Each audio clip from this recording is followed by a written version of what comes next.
describe my art. Right now I'm working mostly in acrylic painting. I'm doing a lot of really bright paintings, focusing a lot on dreams. So I do a lot of portraits. And they're usually pretty big scale ones. Sometimes a little bit large, slightly larger than life, I would say. And I use a lot of big, bright, bold colors, and I try to play with a lot of different textures and stuff as well.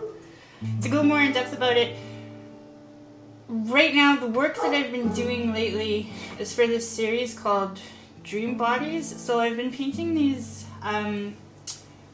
self-portraits that have been sort of modified. They're a little bit surreal-y.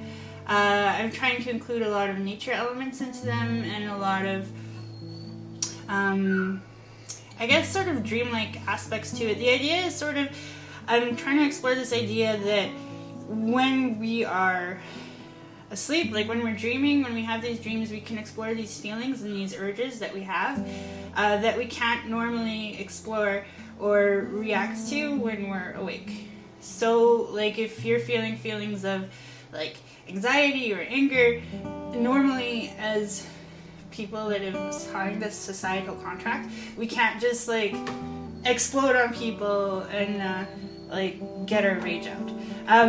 But in dreams, we kind of can. We can get through all these emotions that we have. We can work through all these things that are bothering us or things that we want in a very safe place where we can be more natural. We can give into a more natural urges.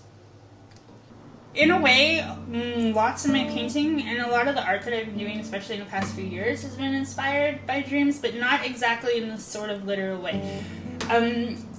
Sometimes people, when they ask me about my work, they'll ask, like, oh, did you dream about this? And not necessarily. It doesn't necessarily mean I've dreamt about that. But I have had dreams that have definitely influenced the direction that I'm going, if that makes sense. So, for example, I started painting birds a couple years ago, just like tons and tons of birds for, I guess it seems like no reason because I hadn't really painted any before, but the actual reason is because it's a little funny. But I had this dream. I went to sleep and I had this dream where I was like holding this dead bird in my hand. I know, it's very strange. I was holding this dead bird in my hand and there was all these like dead birds on the ground around me. And it was like such a strange, strong dream. You know, like when you wake up and you have these dreams that just follow you around and they don't mean anything necessarily, but you can't get them out of your head. They just kind of stick with you all day and you can't stop thinking about them. And so that's kind of what was happening, and I don't know why I couldn't let go of it. I was just thinking about these dead birds. And then later that day I went downstairs to my studio and like under my easel there was a dead bird. I know, it's so weird. And so I was like, maybe I should start painting birds. So it's kind of a silly place maybe for some people to think of getting inspiration, but like I've had these kind of dreams or these sorts of like I guess little pushes before, and I've always followed them and they've always turned out great. Like it's always been successful. My art practice could probably best be described as slightly erratic. I do have 2 kids, and so that keeps me quite busy. Plus I'm going to school, plus like usually I have a job and stuff, so it's kind of like a hard balance. When I usually like to paint is like every other weekend. My kids are off at their dad's house, so I'll paint then. I'll usually spend one day or one evening in the studio. And then if I'm working on something, like if I'm really into a painting or a project or something and I'm trying to get it done, I'll usually go down there for a couple hours after they go to bed. So I'll spend like between like 10 p.m. to like 1 a.m. working on something, and then get up at 7 to get the kids off to school. So it's kind of like whenever I can squeeze it in, which is how it's sort of always been. I've never really had dedicated hours because it's just been easier to sort of squeeze it in where I can. I originally started going to the university to study biology and chemistry, which is like a huge pivot. I started going to school for that, and then I ended up failing out of math, like, pretty tremendously. It was bad.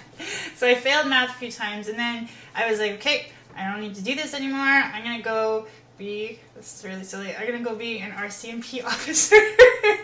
But at the time I was a little out of shape, so I was like, okay, I'm going to take art classes and use the free gym while I'm taking art classes so that I can get in shape and apply for the RCMP Academy. I know this is like a whole thing. So I did that. I never ended up going to the gym, but I did really love taking the art classes.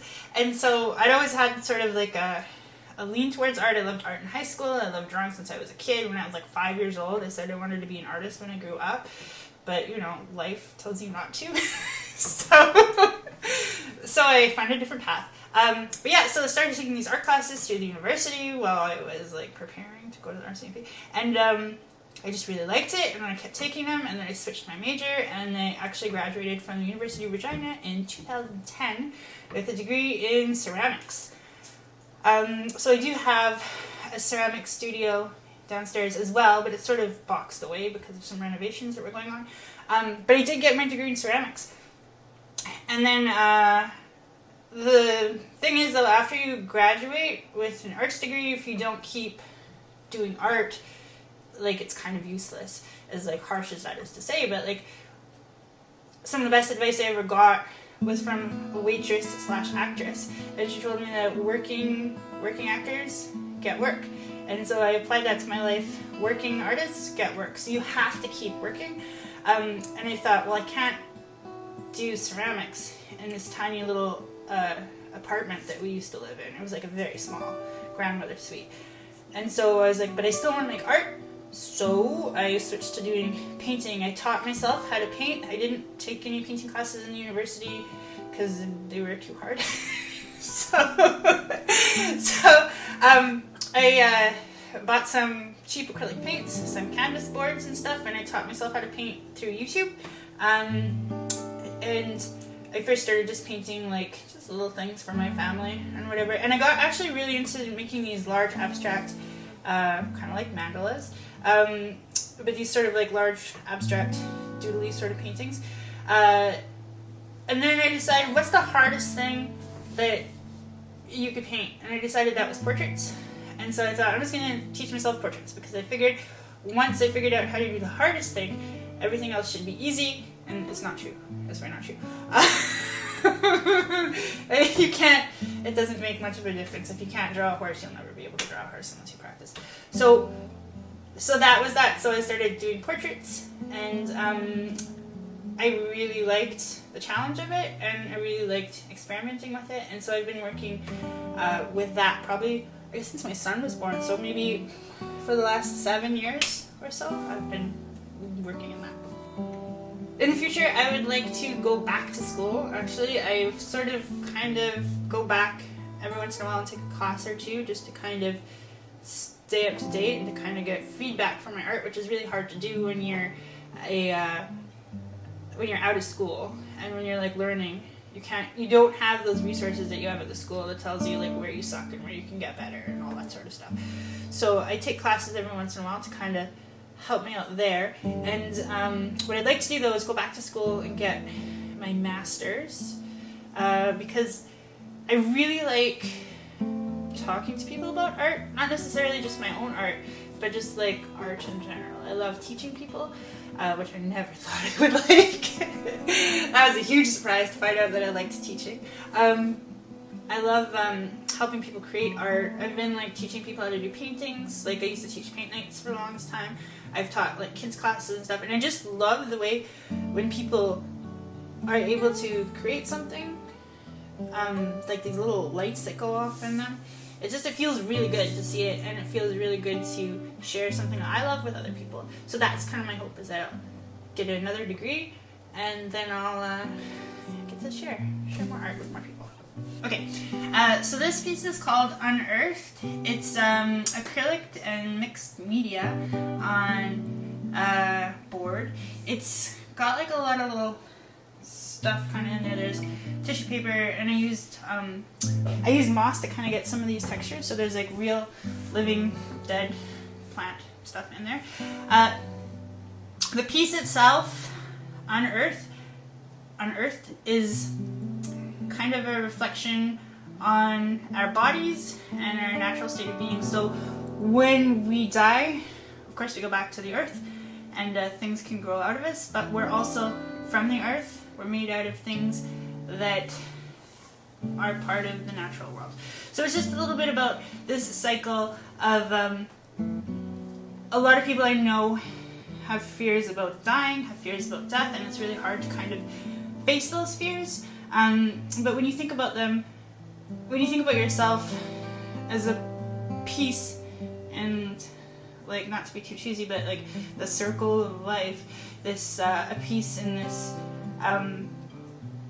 in the way that the natural world moves, it's less scary. Like, everybody comes from the Earth, we all go back to the Earth.